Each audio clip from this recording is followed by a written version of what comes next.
few years ago, I had the pleasure of diving with Norwegian Spearfishing Champion Elisabeth Fosstveit in Northern Norway to try and film her take a halibut with a pole spear. How do you say good luck in Norwegian? Skytfiske. Skytfiske? Yeah. Shitfish. Elisabeth is no stranger to taking halibut with a pole spear. Her personal best is 100 kilos using one of these primitive weapons. Conditions weren't the easiest to be filming in. Low light in November, pretty strong winds and waves, and not to mention, it's completely covered in snow. Halfway through the drift, we spot a nice-sized halibut, but Elisabeth wasn't even going to get an opportunity to dive on this one.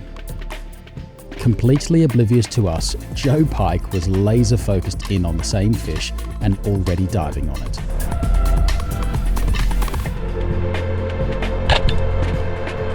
This fish was around 10 kilos and 95 centimeters, which is perfect for cutting into steaks. It would have been really nice to film Elisabeth spearing it, but as I've learned, halibut hunting is all about covering ground and maybe a little bit of luck. Next drift, we soon find a juvenile blended in with the bottom. They have remarkable camouflage and can take off in a flash.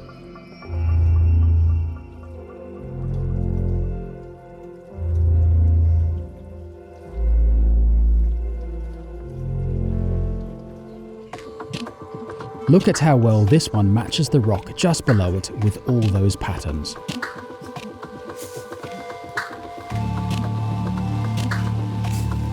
Another fish is spotted, but upon closer inspection, she decides it is probably too small and leaves it in hopes of finding something larger. These have to be one of my all-time favorite fish, the perfect ambush predator.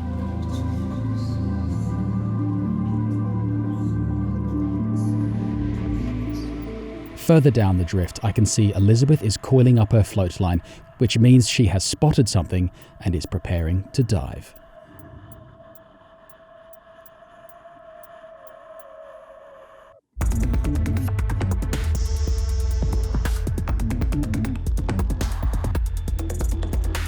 Elisabeth places a great shot just behind the head, and as I dive down, I can see the fish is starting to bleed out.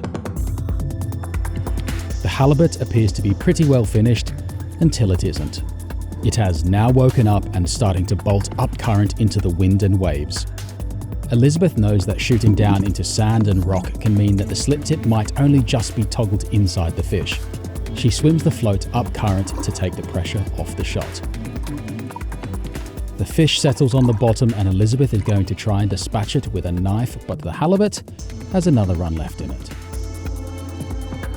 Once again, the fish settles and by this stage it is running out of steam. It is a little difficult to see here, but she is not going for the brain, which is roughly the size of a pea, but rather severing the spinal cord just behind the head. I learned that this is the quickest and easiest way to dispatch the fish. I've tried in the past with the brain, but it can be challenging to locate. This shows that just above the pectoral fin you can quickly locate the spine. When you are regularly spearing halibut up to 100 kilograms, I quickly realized why Elisabeth carries such a long dive knife.